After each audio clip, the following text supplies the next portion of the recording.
Hi guys, welcome to this week's show. But before we start, don't miss your chance on winning this ESS Dual Plus from Sense Innovation. It is the coolest sound simulator in my eyes on the market today. So subscribe to the channel and you could be the lucky winner. So we're going to raffle this off on the 27th of November. Yes.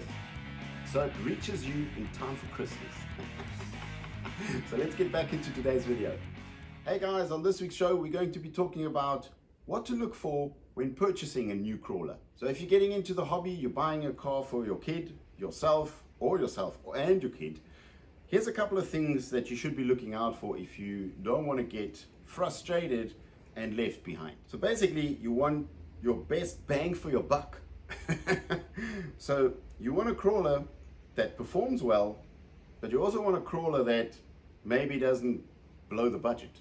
So here's a couple of tips that you should look into before you actually purchase your next crawler. So first on my list are tires. Number one, diameter of tires. This car, for instance, has no portal axles, so it has a bigger diameter tire to get the diff off the ground. Number two, you want to be looking at a component that is fairly soft, that gives you a lot of grip. So number two on my list is the steering servo. When purchasing the car, take it out the box, look at the car, drive it around in the shop. If it has an obstacle course in the shop, that's even better for you. So you don't want to be having a car that cannot steer the front wheels. You want to have a servo that doesn't need to be very fast, but it needs to have the torque to actually steer the wheels when there's a lot of pressure on them. Next on my list is the drivetrain. You're looking for a torquey motor and a smooth drivetrain. This car is almost too fast to be a crawler. When you're on the rocks, the slower you can actually drive the car, the slower you can make the wheels turn, the more control you actually have on the rocks. Sure, you need a bit of wheel speed every now and then, but the slow crawl is what you're actually looking for. So this car is actually way too fast for a crawler.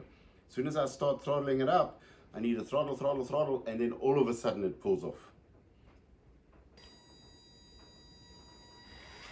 There you go. So that is almost too fast.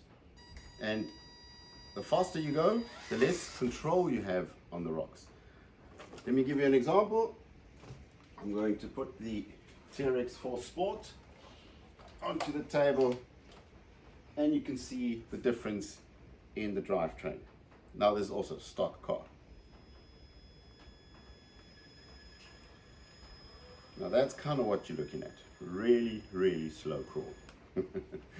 So there it goes to show you're really looking for a smooth drivetrain. Next on my list are the bodies. The body plays quite a vital role because of the weight. If you want a lightweight body, your performance is going to be quite good. Now I've set them up from light to heaviest. The heaviest body I have here is almost 800 grams, whereby the lightest body I have, well actually this is the lightest body I have, this is 200 grams. So 200 grams comparing to 800 grams, you kind of can imagine that it is going to decrease the performance of the crawler. Now the last thing on my list, and a very important one, is the ESC. The ESC gives you control over your crawler while you're on the trail.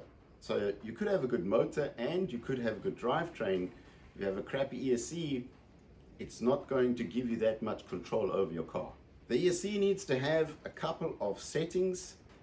For instance, crawler mode. For instance, 50%, 75%, 100% drag brake while you're going down on a hill.